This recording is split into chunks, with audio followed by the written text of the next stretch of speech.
Suatu hal yang berhubungan dengan arwah roh mati, ada kutuk, mengkutuk alam kubur. Musibah, bencana, kemiskinan, sakit penyakit dan lainnya adalah.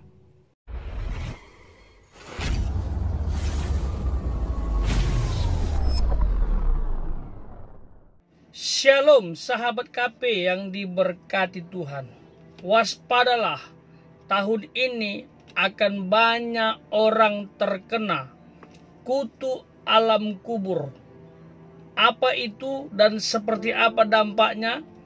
Mari kita bahas tentunya bersama hambanya Evangelis Daud Tony. Semoga memberkati. Saudara, tahun ini adalah tahun politik.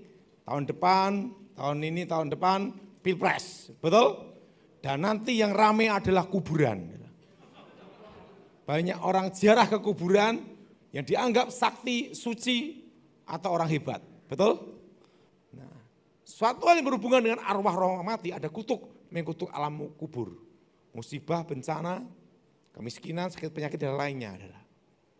Jadi ingat, kita tidak boleh memanggil arwah dan mendoain roh orang mati.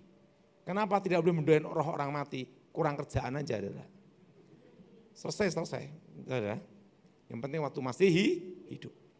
Nah, kenapa orang memanggil arwah itu? Karena hal ini, saudara. Datengin atau doa di kuburan untuk orang sakti yang dianggap suci, orang hebat. Karena tujuannya itu, karena kepercayaan itu. Tapi ingat, itu ada kutuk, itu roh setannya menyamar. Nah, termasuk orang mati bunuh diri, itu langsung ke dunia arwah, dunia orang mati. Ada yang tidak bisa saya lupakan dalam hidup saya sampai sekarang. Waktu ayah saya meninggal. Seminggu sebelumnya dikasih tahu bahwa ayah saya akan meninggal. Saya beritahu, Pak, mau dipanggil Tuhan. Makanya papa saya siap-siap, utang-utang dilunasi semua. Lunasin semua, saya baikin mama saya itu baikin pembantu, saya itu langsung nyiapin makanan, saya nyetrika baju yang akan nanti digunakan waktu dia akan dikubur. Udah, mendekati hariannya, tiba-tiba kan dia itu kelilingan plastik, jalan-jalan plastik, tiba-tiba sakit, kolap. Malamnya Tuhan bicara sama saya. Saya ada di Surabaya, ayah saya di Solo. Hari ini ayahmu bersama-sama aku di Firdaus. Yes, saya di Surabaya, papa di Solo. Bisa kelihatan, saudara. Papa sedih pegang gini. Ininya, saudara. Kelihatan, saudara. Ada cahaya terang, naik ke atas. Papa saya, saudara. Ada pintu gerbang, emas, terbuka. Des. Langsung ada tok di sebelah gerbang itu. Tok! 6-9 tahun. Di situ saya baru paham dan mengerti, saudara. Nanti kalau kita lahir, dihitung waktu kita keluar lahir, betul? Kalau itu di Firdaus, yang dihitung itu sejak kita dalam kandungan. Waktu sel telur dan sel sperma itu bertemu jadi satu, itulah hari pertama. Jadi dihitung sejak dalam apa, saudara? Kalau kita kan sesuai KTP lahirnya tanggal berapa harinya, betul? Kalau di Firdaus itu dihitung sejak dalam apa? Kandungan. Makanya kalau orang gugurkan kandungan, janin itu pembunuhan. Karena itu dihitung hari pertama. Jelas? Nah, itu gerbang terbuka, tiba-tiba datang Stefanus Pinky, ayah angkat saya yang meninggal sebelumnya. Kok jang Pak, kita ketemu lagi ya, haleluya. Kaget saya. Nanti kita di Firdaus, kita semua saling mengenal. Tapi kalau yang dikenal utangnya masih banyak, di sana dia lupa. Jangan nagihnya di sana, lo tagihanmu belum keluar. Nah, dan apa yang terjadi? Papasan jadi kayak muda lagi, kayak usia 17-20 tahun. Muda lagi. Di situ saya mengerti. Saya dapat pesan, pergunakan hidupmu sebaik-baiknya. Pintu ditutup.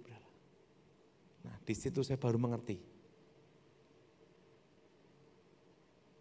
Kita nanti di Firdaus saling mengenal. Apalagi sama pendeta, lebih kenal. Wah, Pak Pendeta di sini juga. Gitu. Tapi pendeta ini tidak mungkin nagih, perpuluhannya udah ada belum? Itu. Karena di sana memuji, menyembah. Amin. Mungkin sahabat bertanya-tanya, apa dasar kok bisa orang membangun komunikasi atau meminta sesuatu kepada arwah atau roh orang mati itu mendatangkan kutuk. Namanya kutuk alam kubur. Saya akan tunjukkan, tentu dasar kita membahas hal ini adalah firman Tuhan. Tercatat dalam kitab Ulangan pasal 18 ayat 10-12. Izinkan saya membacakannya kepada sahabat semua, tolong dicermati.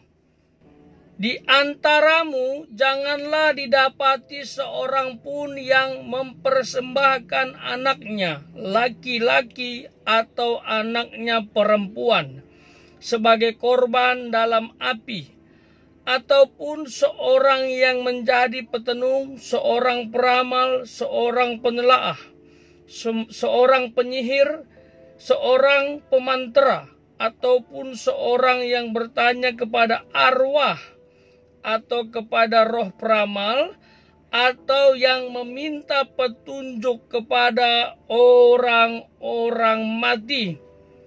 Sebab setiap orang yang melakukan hal-hal ini adalah kekejian bagi Tuhan. Dan oleh karena kekejian inilah Tuhan Allahmu menghalau mereka dari hadapanmu. Sahabat KP, berdasarkan konteks, firman ini diberikan Tuhan kepada bangsa Israel yang pada saat itu mendapatkan ancaman dari penduduk asli yang mereka usir ya atas perintah Tuhan, dan penduduk asli itu selalu melakukan ritual pemanggilan arwah, berkomunikasi dengan arwah atau roh orang mati, meminta petunjuk dari orang mati, mungkin untuk kekayaan, keuangan, dan lain sebagainya. Tuhan ingatkan umat pilihan supaya menjaga diri dan tidak melakukan hal tersebut, karena hanya Allah lah sumber segalanya. Hanya Allah lah tempat pengaduan. Dan Allah tidak mau umat pilihannya ya terkontaminasi dengan dosa yang sebenarnya adalah berbahaya karena membangun interaksi dengan kuasa gelap, iblis. Ya. Dan Tuhan tidak mau. Apabila hal itu terjadi, Tuhan akan diduakan. Tuhan marah. Itu sebabnya digunakan istilah kekejian bagi Tuhan. Arwah orang mati, roh-roh orang mati, kita tidak boleh bangun interaksi. Karena sejatinya itu bukanlah orang yang mati. Orang yang telah mati, sedetik itu juga dia akan diperhadapkan kepada kekekalan. Penentunya adalah semasa dia hidup. Orang yang telah mati tidak ada di situ lagi. Hanya ada jasadnya masuk dalam tanah, tapi jiwa dan rohnya kembali kepada Sang Pencipta. Kalau dia percaya semasa hidupnya kepada Tuhan, dia akan ke Firdaus atau surga.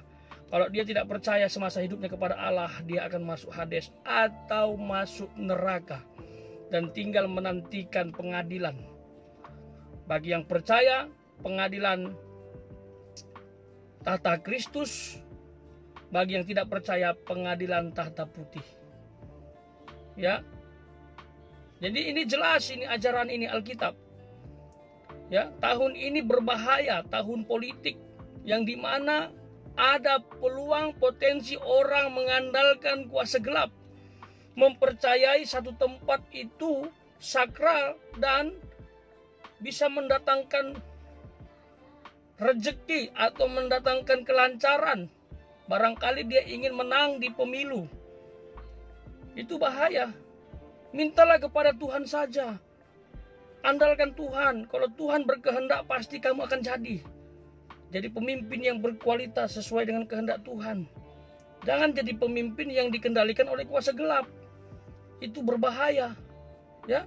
Termasuk dalam ayat ini kita tidak boleh minta petunjuk kepada peramal, penyihir, petenun, dan pemantera, dan sejenisnya lah.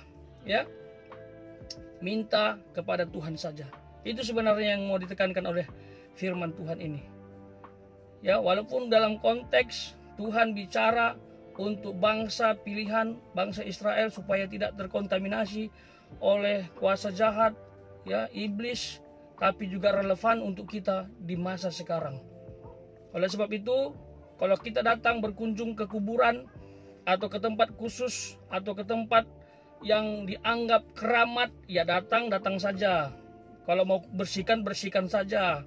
Tapi jangan sekali-kali melakukan pemanggilan arwah, berkomunikasi dengan arwah, apalagi sampai meminta petunjuk. Mintalah petunjuk kepada Tuhan saja seperti yang disampaikan oleh hambanya. Karena apabila kita minta petunjuk kepada kuasa gelap, hati-hati. Kutuk alam kubur menanti dan akan kita terima. Bisa dalam bentuk malapetaka, sial, kehancuran keluarga, bisa bencana alam, dan lain sebagainya. Tapi kalau Tuhan, pasti akan diberkati secara bergelimang.